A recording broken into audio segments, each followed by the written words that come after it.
Abakristo leero bakedde kweyibwa kitoosa ku kijjukizo ky'omujulizi Adolf Ludigo tebeeyalirwa ekisangibwa ekyenjojo. Ng'ogyeko ekereziya wano waliwo amayinja agateekebwako ebifaananyi by'abajulizi abalala obwedda abakkiriza ge bafukamirako okussaayo essaala zaabwe. Ate abandi essaala obwedda bagiweereza bwe basinza okwetooloola ekifo kyonna. We have over 100,000 people, pilgrims from Kenya, Uganda and the Democratic Republic of Congo. Na sasa tumetoka Kongo kukuja omba hapa ili mashahidi watusaidie. Tunakuja omba kwa ajili ya amani. Ekitambiro ky'emmisa kikulembeddwa Ssaabasumba w'essaza ekkulu erya Mbarara Lambert Balina Mugisha ng'aliwo n'abasumba okuli ow'e Fort Portal Robert Muhirwa, Callist Lubalamira owa Kabale ne Vincent Kirabo owa Hoima.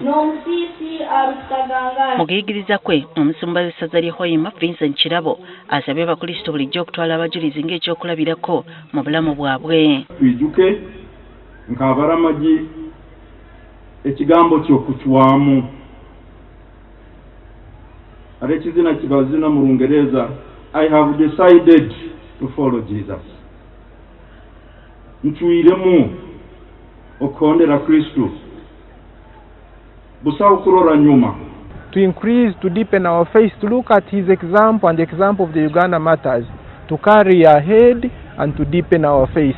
They never wavered in their faith, so we are also called upon not to waver. Okwawukanako n'emyaka egiyise okulamaga kw'omwaka guno kusombodde abantu bangi nga ne bannaddiini tebalutumidde mwana. It used to cover only this diocese, but now it covers the whole province of the Western Ecclesiastical Province, the dioceses of Hoima, the diocese of Mbarara, the diocese of Kabale and the diocese of Kasese. Wano basabidde gavumenti okutuukiriza obweyamo bwe yakola okulaakulanya ekifo kino nga bwakola e Namugongo kituukane n'omutindo gw'ensi yonna. Make sure that they construct this place, make it so beautiful, have so many facilities for tourists always come.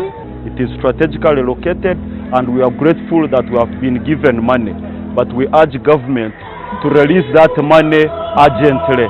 As the government promised to build this place the standards of Namugongo and Munyonyo, to fulfill their pledge, because the number is overwhelming and we need this place also to reflect the standards of other matters.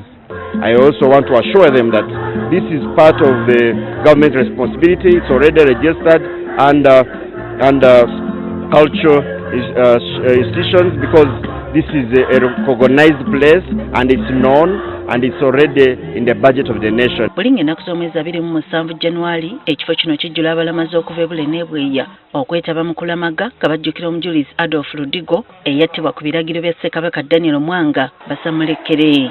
Omulama gw'omwaka guno gubadde gugamba nti abalamazi b'okukkiriza